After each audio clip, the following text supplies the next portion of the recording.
Hi, my name is Wesley Chapeko. I'm half Chinese, half Filipino, Chinese from my mom's side and Filipino from my dad's side. I'm a third generation Asian American. Both my grandparents were the ones that immigrated their families to the US. I'm still learning to understand my ethnic identity, understanding my grandparents' and parents' stories and their ethnic identities. Um, Still figuring it out. I feel very much more American than Asian. And I think my grandparents' stories and their immigration and assimilation are very key to that. So this is my first photo. It's a picture of my maternal Chinese grandmother. And you may notice something that seems off about this family photo.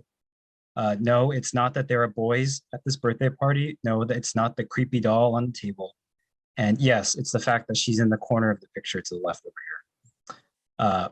Well, I mean, kidding aside, this is a picture of a birthday party my grandma was at when her family lived in Montana. They initially moved to Montana from Hong Kong when they first immigrated to the US when she was in middle school.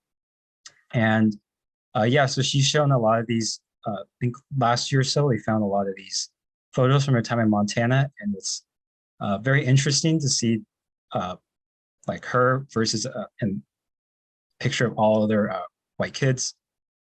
Her owned and operated a Chinese restaurant while they lived there before they moved to California, I think after she graduated high school. The second photo is of my same grandma and my grandpa. I think this is in their new house. My grandpa is a paper son, meaning when he immigrated to the US as a young man, he came with another family and was as one of their sons in paperwork only. So his what's it called? Real last name, Ing and G, is not his actual last name. I think it's Fong or one of the two. So that's something that confused me as a kid for sure. And is something that I remember about him and his story versus my grandma's were she came and their family all came together at the same time and were able to go to Montana pretty quickly. This third photo is of my Filipino paternal grandparents. As you can see, they're very fashionable. They came to Los Angeles when my dad was 4 years old and my aunt and uncle are younger than them. My grandpa was an engineer and my dad always talks about the vacations that they went on as a kid, especially after moving to the US when he could remember stuff and things like that. And this last photo is from Karen's and my wedding with both my grandparents. Karen and I are moving back to LA in the summer to where our families are, namely to be nearby our families that we don't have very much up here. And I especially want to be near my grandparents as they're getting older and they're all still around. And yeah, we see them, or I would see them a lot more. Especially want to be near my paternal grandpa because he has Alzheimer's and he's gotten lost in a couple walks recently. And so I just wanted to be around them more. And I know they were very excited and to know that we were moving and they could see us more because there hasn't been as much of that, maybe like a few times a year. Living away from my parents and grandparents the last 10 years of college and post-college has made me realize that my grandparents' immigration stories are not the norm.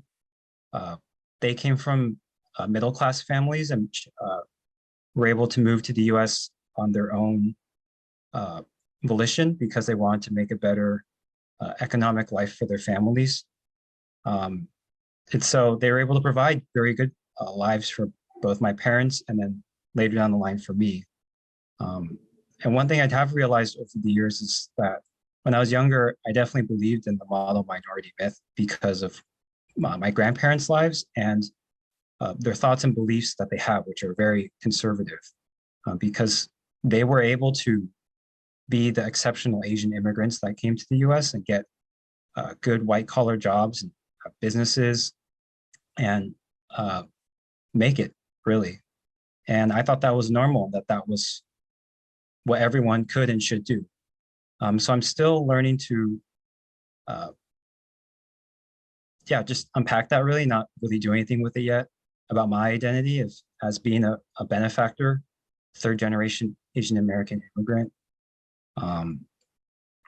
And it's just something that I'm thankful for in some ways, because it has given me the life I have, but also wanting to think about how that can, yeah, not just benefit me, and not just use it for myself, my own gain, and maybe have conversations with my grandparents about other people who don't have those same privileges and rights, especially other people of color, because especially the last few years, things have happened and along those lines. So yeah, but I still love them to death. And I'm excited to share the story with you about my grandparents because I love them very much and they've been so key to my life. So thank you.